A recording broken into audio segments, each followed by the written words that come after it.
Shalom, shalom. I want to start off, of course, as always, giving the infinite praise, worship, glory, and honor to Yahweh, Ba'ashem, Yahushai, Ba'ashem, Racha, HaKodash. Double honors to our apostles and our elders of Great Millstone who rule well and teach well and sound doctrine to this very day. Strong shalom to the hopeful elect and the rest of the large multitude of men, women, and children that the Lord will have mercy on these last days.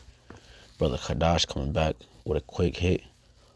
Okay, Lord willing, to edify the lambs and sheep of the Father, Yahweh, and his dear Son, Yahweh Shai, who the world ignorantly calls Jesus Christ. This is Amos chapter 6 and 1. Woe to them that are at ease in Zion, and trust in the mountain of Samaria, which are named chief of the nations, to whom the house of Israel came. So it says, woe to them that are at ease in Zion. So Yahweh, Bahashem, Yahweh Shai, have put out fair warnings unto the nation of Israel countless of times, numerous of times, throughout every single generation. Okay? And the Most High does this to make sure of his word and to make it where he's true to his word, which he said he's a merciful power, man. And it's mercy to warn a group of people or anyone for a number of anything, number of years, number of days. Okay, that shows mercy. So the Lord is telling us, woe, meaning W-O-E, meaning destruction, to them that are at ease. Let's go into this word, ease, okay?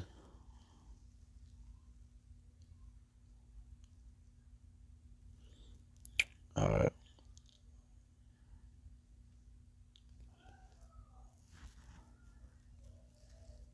Strong's H 7600. Sha'anan. Sha'anan. Sha'anan. Right? So at ease, it means to what? Secure. Secure. Woe to them that are at ease. Okay? Because Esau, his God, okay? Matter of fact, what is that precept? Lord willing, I could think of that real quick. Brothers know where it's at. It says, their gods are silver and gold, roughly paraphrasing. Damn, I was just reading that. Because our people have been bamboozled. Okay? Have been bamboozled. Let's get that. That's Psalms 115 verse 4. This is not what I wanted, but this will do. It says their idols are silver and gold, the work of man's hands. Okay, so Esau has pushed his idol, his God, okay, upon the nations. Okay, and mainly Zion, okay, has took hold onto this concept, man. So on their dollar bill, they put "In God We Trust." Obviously not talking about the Most High. And their God they trust. Okay, written in Latin, Novus Ordo Seclorum. Alright, which means New World Order or New World of the Ages. Okay. So their God that they serve, alright, and uphold to is silver and gold, which is his Federal Reserve notes. Okay. And obviously silver and gold, which he sit upon. Now it says, woe to them that are EE, so meaning secure. Okay. Security, pride. Because when you think you're in a safe place, it's like Like, all right, we take Will Chamberlain, right? He wasn't going off by, having the women that he had, but it depends on how it was done, depending on if they have husbands, the standards, right, according to the scriptures. But he thought he was secure, he thought he was safe. So in his pride, it brought forth pride, because now he felt like he was unstoppable. So in which he ended up catching a disease which he couldn't get rid of, and he ended up perishing for it. Okay, just a quick example, and I thought of a woman because it says wanton. But arrogance, okay?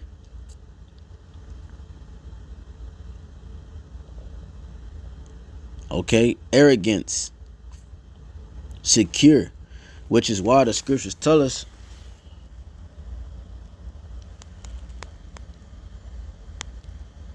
Sirach 5:7, make no tarrying to turn to the Lord, meaning not put off, don't put off, okay? Turn, repenting, and put not off from day to day, right? Don't make it like, and that's what you could read in Matthew 24. That servant that delayed his Lord coming, okay? That went back into the world and caused other men to do so as well, because they thought they were safe. They were at ease. It says, for suddenly shall the wrath of the Lord come forth, and in thy security thou shalt be destroyed and perish in the day of vengeance. You see? So you're gonna perish in the day of vengeance because you set your heart on the affairs of this world, man, and not on the treasures of heaven. It says, not set not thine heart, meaning your mind, upon goods unjustly gotten. And all these things, according to Sirach chapter 10, verse 8, riches and deceit, okay, kingdoms transferred from one people to another, and these kingdoms has been obtained by riches, and the riches that have been obtained throughout these kingdoms and different rulers, that they have been gotten by rape, rob, and murder, and deceit. And all the goods that come out of these kingdoms are unjustly gotten. So the things that Jake participate in, okay, when they indulge into the affairs of this life, okay, they participate in blood money, okay? They participate in blood money. It's like that scene on Scarface when he came into the kitchen like, mama, right? And he tried to give, her that money, that blood money, and she didn't want it because it's blood money, So yeah, we have our little shebangs to feed our family, but at the end of the day, we set our mind on the riches of heaven, okay? Which is why, like I said, I made reference to the movie Scarface when he came into the kitchen like, mama, he tried to give her that money. He gave it to his sister, and she didn't want it, but his sister took it. And what happened? She took that blood money, and it brought curses upon her, man. Okay, that's why the scriptures say the root money is the root to all evil. Okay, and we read in Psalms 115 that their idols are silver and gold, and this is what he pushes into the earth as a means of worship. One of the things of worship. It says, set not thine heart upon goods unjustly gotten. So he's gotten his kingdom by rape, robbing, murdering the Israelites, and he's spoiled us. He's taken our goods and he's taken our riches, okay, and our vessels, okay. It says, and that's why it says goods unjustly gotten, for they shall not profit thee in the day of calamity. So the things that Jake do to obtain the blood money that Esau took, it bring those, man, unthinkable curses upon Jake even more, man. Because we're already under curses of people, but the things that Jake do for I read a story, I think it was in Chicago not that long ago. Jake dude killed this man for like 100,000 and then blew it. You know what I'm saying? You do all that to commit these different acts and not even thinking twice, and you black out, and then you blow the money, and now you got to do the same thing all over again. Go rob somebody else, man. And that's why the cycle never ends for a nigga, man. A nigga is somebody who's void of light, okay? Just somebody that's ignorant, and that's why it's a never ending cycle. So like we read in Amos 6:1, Woe to them that are at ease. Okay, at secure. Okay, careless, man. Because that's being careless. That's not using wisdom, man. So now you become arrogant because now you move on your own accord. Okay, you do as thou wilt. You're moving in the spirit of Satan, man. Okay, when you go to let's go here real quick in Luke chapter 6, 24. It says, but woe, again, that word woe again, meaning death, destruction. But woe unto you that are rich, for ye have received your consolation.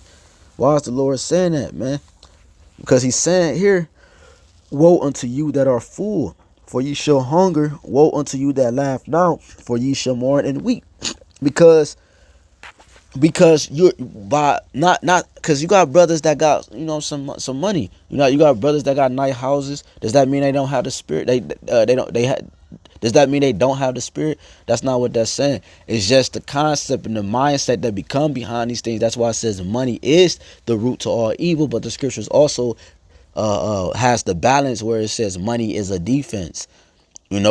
But in this society, the saying in the world says more money, more problems. Because in this society, he that's his God. Okay, versus when we had riches and gold and all that, that's obviously Jake fell off, but it wasn't to the point that like that's the God that we serve. We serve the Father. We're connected with the heavens. So the Lord said, deaf unto you that are a fool, because you don't have no need for the Father, man. If you have everything you have in this life, what need is you for the Father? Because now while you being at ease, you're at rest. You're at rest. You're at rest. You really don't need to go pray. You don't need to, you can do whatever you want. You can do whatever you want. Travel and go here, do this, do that. The Lord said, lean on me. Cast your cares upon me.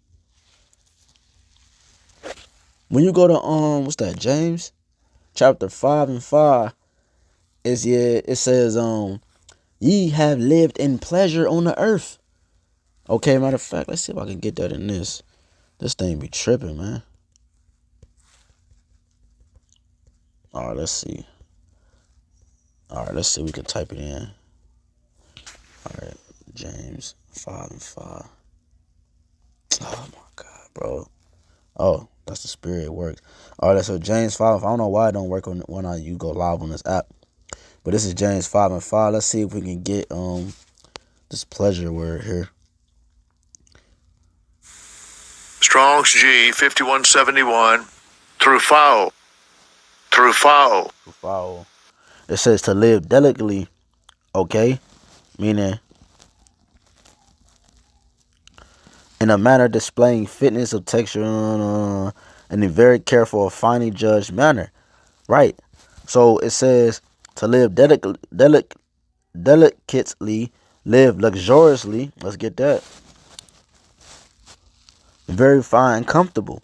So you're comfortable, meaning you don't have any patience. Okay, because patience means to suffer. Okay, which is why people try to use it in the world examples like working out, and if you have a business and you were patient before it started to blossom or whatever. But in the sense of things, that Esau took the patience out of the world, so Jake don't know how to suffer, meaning they don't know how to wait on the Lord, meaning they don't know that in order, because scriptures tell you in Lamentations 4 how has the fine gold become dim. Meaning, how have Israel lost their way? How have we lost our beauty? And we all know gold cannot be tarnished but by oxygen. And that means that it wasn't properly or that it's just it had a hole in it where oxygen got in and it tarnished the gold. If you think about it metaphorically, that's the spirit, that's the another breath that was breathed upon us, okay, which put us in a dead state. So we became dim gold. We became tarnished because we allowed another oxygen, another breath to enter into our minds. All right, 2 Corinthians 11 and 2 and 3. The serpent beguiled Eve. okay, through his subtlety. So now Jake live a comfortable life, even though there's nothing to be comfortable with. You know, everything is cool, for, what I'm saying, to be in this captivity, but the thing is this, that's the witchcraft that's on the mind, because it's all an illusion. It's the matrix, if you will. So now Jake what? Live delicately, live luxuriously, be given to soft and luxurious life. It says live in pleasure. It says to indulge in luxury, live in pleasure. So it says, James 5:5, ye have lived in pleasure on the earth. You have lived in a luxurious life. Okay. That's why Jake, we naturally were like that. So when you deprive of people that's naturally like that, they're gonna try to do anything to get back in that glorified state. Jake wear chains, Jake wear gold teeth, earrings, and they pimp out their cars.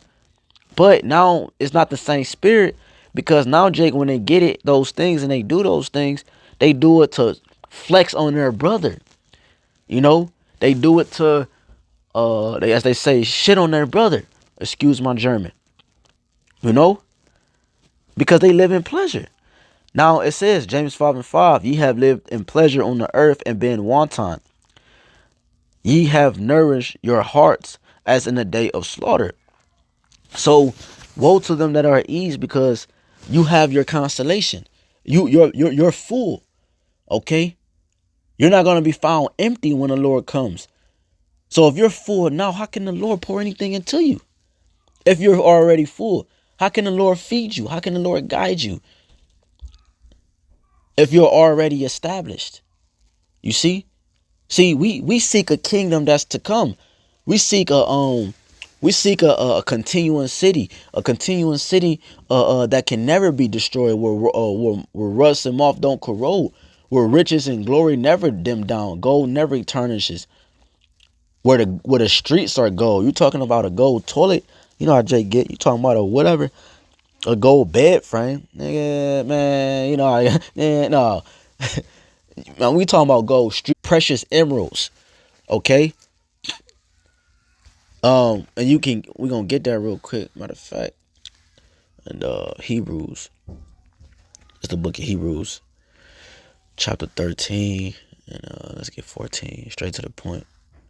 It says, for here we have no continuing city, but we seek one to come. Right, so this place that we dwell in, this is not our home. We're a foreigner. We're a sojourner. The Hebrew, we're abayat. We're passing through. Okay, we're passing through this realm just to get to the next realm, which is an everlasting life, an everlasting shell, immortality. Okay, full capability of usage of our mind. Okay. It's crazy that when Jake they find out that their mind is limited, and then you got the fake woke Jakes where they start to read a lot of books and do a lot of different things, and they think that elevates their mind to the complete capacity that it one can reach. But that's not they don't even understand that the mind goes beyond, way beyond than what they tell you in the world. See, if Jake was able to reach that capacity in this realm, they will be able to manipulate the elements. They will be able to, move things with their mind and lift up things and run, have spiritual power. But showing you that Jake is on a low level when they really think they're on a high level. See, the men of the Lord know we're on a low level.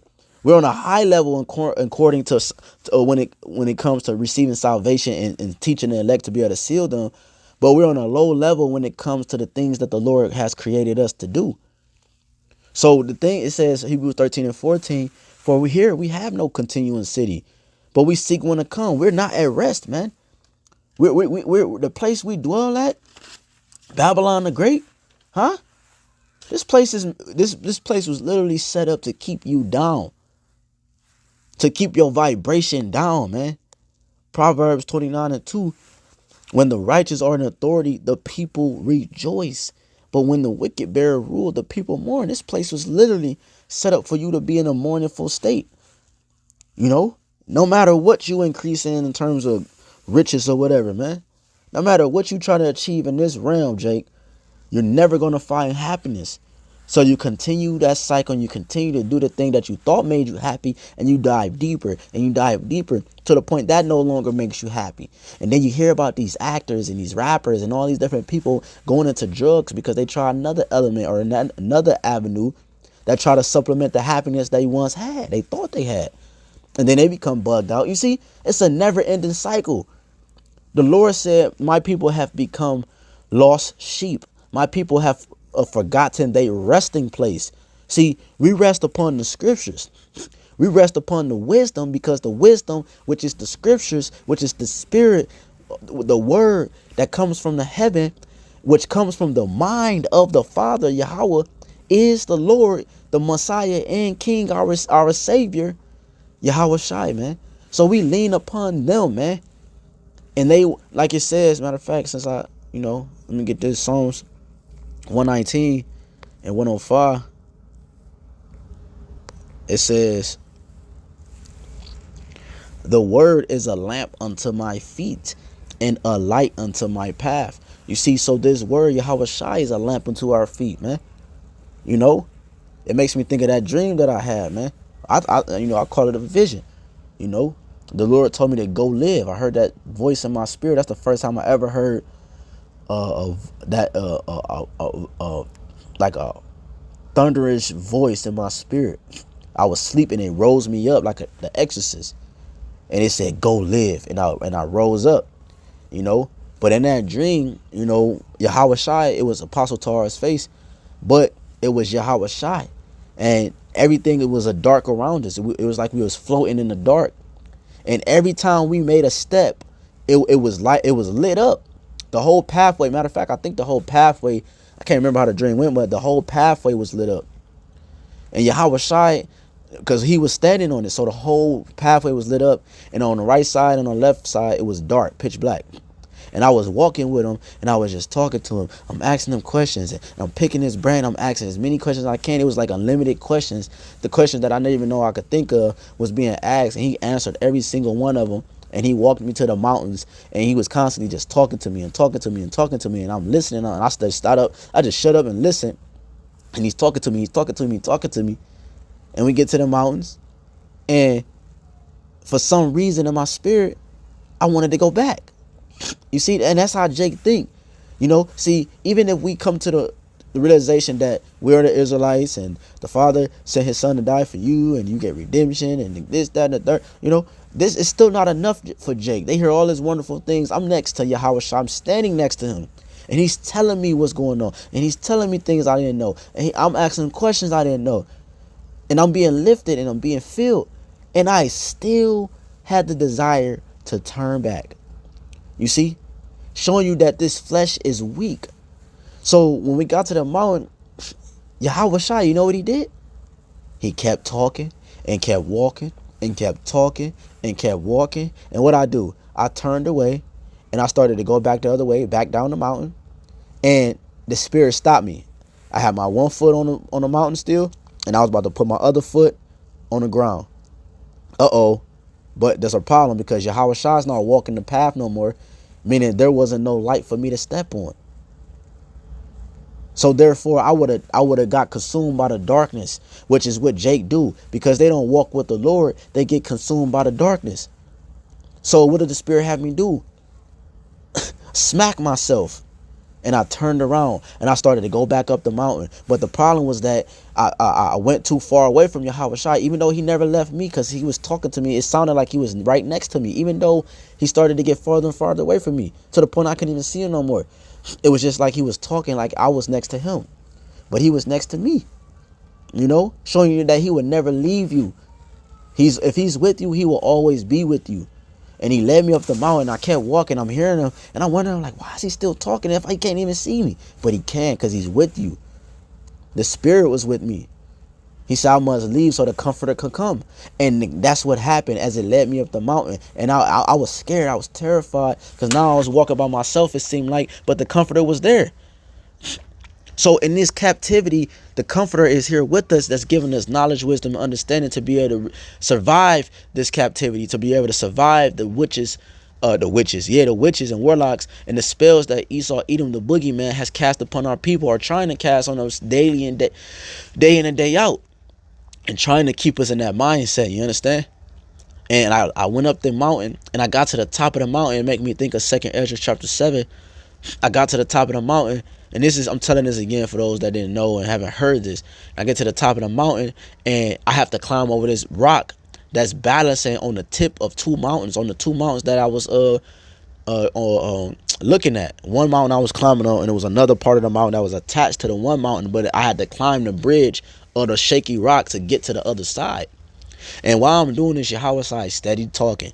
See, this is the suffering, going through the, this difficult path, and I got to climb this mountain, and, climbing mountains ain't easy. I never did it, but based off common sense, I've been rock climbing, but and you climb it, and then I get on top of the rock, and it's shaking, and it's on the very tip, to the point if I make one false move, it can fall over. And between the mountain was nothing but water, man. And I had to climb the rock, and then I got over, and the boy, it broke, and it fell into the water.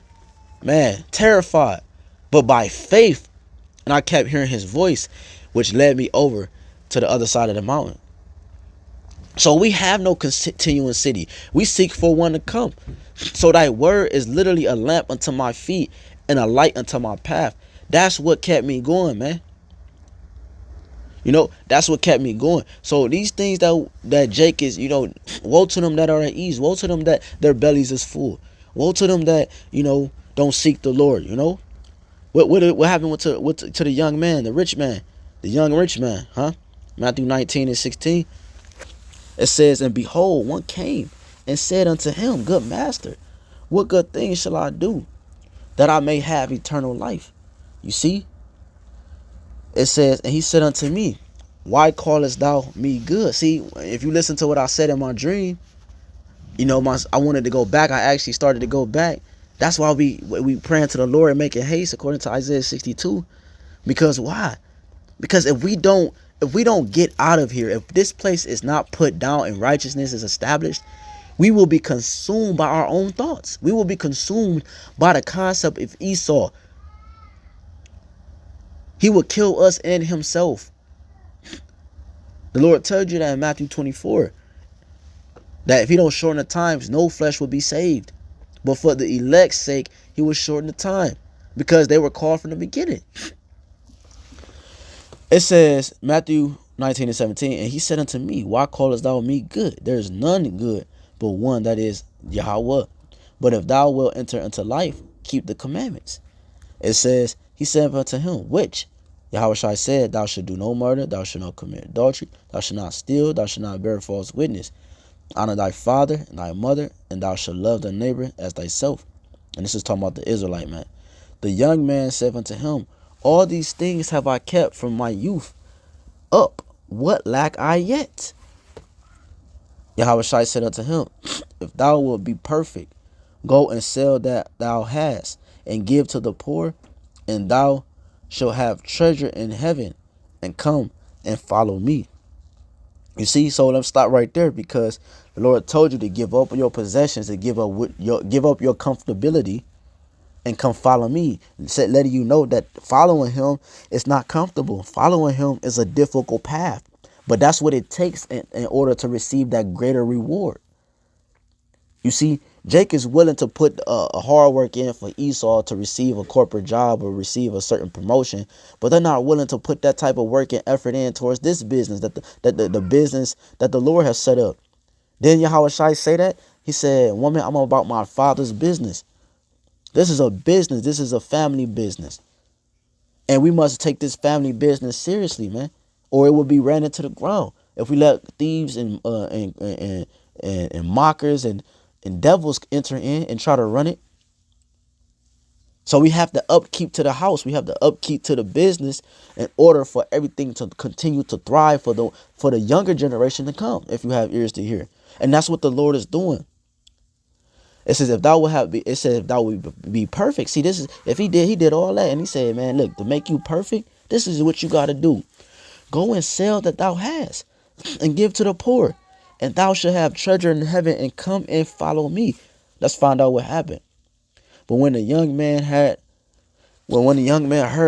that saying, he went away sorrowful. So if the King of Kings is with you right now, say he was on the earth right now, and he told you all you had to do right now in order to be perfect in his eyes was to sell everything that you possess and follow him, why in the world would you turn around sorrowful, crying and weeping when that's all that you had to do? And crazy part about it is that's what you were seeking for. It's like I'm struggling all my life on a carnal level. I'm gonna give you an example. I'm struggling all my life. Then I finally get a chance. This one button I hit, this button that I hit will give me $3 million. Not saying that's a lot. I'm gonna just give an example. And I know for a fact I got a sick mom or whatever. Her operation costs $1 million. And this extra $2 million would get me out of debt, and I would be able to establish some things for everybody else or myself. And then I know that just hitting this button would make that happen. But I stop what I'm doing and I walk away, knowing that my mom would die because she can't get the operation, and everybody around me will too, including myself, because I won't be able to establish myself up. I would just continue to be stressed and depressed, turn to drugs, smoke, and whatever. That's kind of like what just happened here. All he had to do was sell what he had, but he turned around and gave it up. So by doing that, you can't feed the sheep. You can't have the spirit and the wisdom of the Lord in order to bring home his elected ones. So now you have blood on your hands, according to Ezekiel 1 and 2. But when the young man heard that saying, he went away sorrowful, and he had great possessions. It says, then Yahushua said unto his disciples, verily I say unto you that a rich man shall hardly enter into the kingdom of heaven. Why? Because he's attached to his riches. He's attached to his idol. Like Psalms 115:4 said, he's attached to his possessions. It has consumed him. It says then it's no longer just a defense, but it's made for his to fulfill his pleasures and his lust. Okay, at a higher level. It says, then said Yahushua unto his disciples, verily I say unto you that a rich man shall hardly enter into the kingdom. And again I say unto you, it is easier for a camel to go through the eye of a needle than for a rich man to enter into the kingdom of heaven. You know why? Because it's real difficult for that to happen. A rich man, he's blinded by the things he can't see. You know? He has to have it physically in his presence to believe, to have it to be true. See, the men of the Lord walk by faith and not by sight. So we don't need the carnal aspect of riches in order for us to love the Father, in order for us to follow the Father. We don't need that. Which is why he said the meek and the humble and the low shall inherit the earth. He used the low to confound the wise. You see? When you go to, real quick, let's get that in Sirach. Well, not what I just quoted, but Sirach 27 and verse 2, it says, as a nail sticketh fast between the joinings of the stones, so doth sin stick close between buying and selling. You see? So it's nothing, just like I said earlier, more money, more problems. So sin stick closely to buying and selling when you're not operating in the spirit. Because a lot of bros got businesses, man. That's how they continue to eat until Esau dropped the big bomb. You know? That's what we do through the spirit and power of Yahweh B'Shem Yahweh. Because I quoted it, but we might as well get it. Micah 2:10. It says, let me just get two more and we close out. Micah 2:10, it says, arise ye. So the Lord said, Quam Yashala, rise up and depart. For this, see, he said depart. You can't look over that word depart. You see? The Lord tell you that these are they. They said, who are these? Is this young man that crown of them? You see, the Lord is crowning those who what? Have put off the mortal clothing. The whole concept of this man's system is his mindset. Everything he thought, like it says, In verse 1, woe to them that devise iniquity and work evil upon their beds. When the morning is light, they practice it because it's in the power of their hands. So Jake is living in the mind of E. He's living in the matrix. He's living in a false reality of what living deliciously looks he thinks looks like, when really it's living like how the scriptures say, living in the word, living in the spirit of the Lord, but and then when the kingdom come, I don't even have to go into that. That's a whole nother lesson, man. From the things that the Lord is going to multiply, us being able to have multiple children and multiple wives, and going back to our natural state, the wives back in order, they loving each other, their hair long and beautiful, them beautified, them not having birth pains when they give birth, women happy to be in subjection to their husbands actually ruling the household correctly for the woman to be in subjection, because it goes both ways. You have the curse for the man, you have the curse for the woman. The land being fruitful, trees showing natural colors we ain't seen before, animals we ain't seen before. The world going back into something that you can't even create on paper. You can't even create a movie from. So the Lord said, jumping down to 10, arise ye and depart, for this is not your rest, because it is polluted. It shall destroy you, even with a sword destruction. So we got to depart from the ways of society, because it's not our rest. We have no continuous city here, but we look for one to come. I keep quoting it. I think I read it. I'm sure I read it, but we're going to get it again, man. Yeah, I read it. Hebrews 13 and 14. For here we have no continuous city, but we seek one to come. Because this is not our rest, man. This is not our rest. This is not our rest. The Lord told us this in Luke 21 and 19. In your patience possess your souls. So we must wait upon him. We must wait upon him so that he can what? Wipe the tears from our eyes. Revelation 21 and 4. And the Most High shall wipe away all tears from their eyes, and there shall be no more death, neither sorrow nor crying, neither shall there be any more pain, for the former things are passed away. You see? And he that sat upon the throne said, behold, I make all things new, meaning refreshed. And he said, that's that breath of air, that fresh air, that, man, we made it. And he said unto me, write, for these words are true and faithful. Right? And we can close out with that Hebrews chapter 4. Start at the top. It says, let us therefore fear, lest a promise being left us of entering into his rest, any of you should seem to come short of it. For unto us was the gospel preached, as well as unto them. But the word preached did not profit them, not being mixed with faith in them that heard it.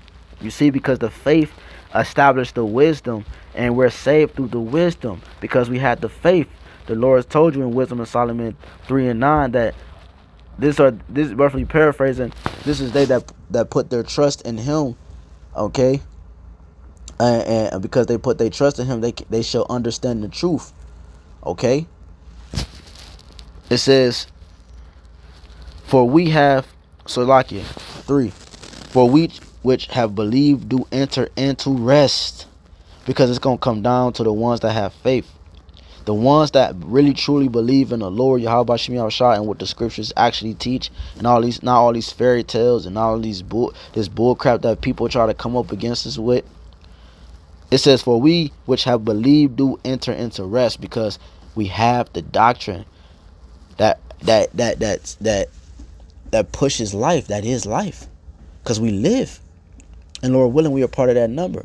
So we which we have believed do enter into that rest, going back into the fold. The Lord said, I see it not robbery to be one with the Lord. He said, don't call me servant, not servant, don't call me master no more, but friend. I call you no more of a servant, but a friend. In St. John chapter 15, it says, as he said, as I have sworn in my wrath, if they shall enter into my rest. So the Lord has swore by his word, so he has to honor it. Although the works were finished from the foundations of the world. For he spake in a certain place of the seventh day on this wise, and the Most High did rest the seventh day from all his works. And in his place again, that they shall enter into my rest, seeing therefore it remaineth that some must enter the end, and they to whom it was first preached entered not in because of unbelief. So there it go, because the reason why Jake move in the way they move, and they're attached to the riches that Esau pushes and his God, and they're attached to buying and selling in this kingdom like they are, is because, like it just said, they have no faith. They're unbelieving. Only will we be saved by the wisdom. Only will we be saved by the faith. Okay, not by our works. The works is established by the faith. Okay, so by us having faith in the Lord, we keep his ways, which is the law, statutes, and commandments to the best of our ability. But we're not saved according to the works that we do. We're saved according to the measure of faith the Lord has given us. And we see that they can't enter into rest because they never believed. Again, he limiteth a certain day, saying in David, today, after so long a time, as it is said, today if ye will hear his voice, harden not your hearts, right, your minds. For if Yahushua have given them rest, then would he not afterward have spoken of another day? You see? So if the Lord would have came on the scene, right? Like, I mean, what he did come on the scene. When the Lord came on the scene, he would have gave us our rest then the Lord wouldn't have spoke of another day. You see? Jake wouldn't have had nothing to look forward to. You know? It's a greater reward when this how everything is being played out. You know? To see the downfall of the enemy. The way the Lord is doing it, man. You know? It says there remaineth therefore a rest to the people of the Most High. For he that is entered into his rest, he also have ceased from his own works, the Most High did from us. So, Lord willing, this is edifying to the elect. I want to give all honor and glory again, infinite praise and worship to Yahweh, Ba'ashem, Yahushua, Ba'ashem, Kakadash. Until next time, hey, just remember, hold fast, because the Lord coming quickly. Okay? Remember, we have a continuing city we look to come, which is the kingdom of heaven.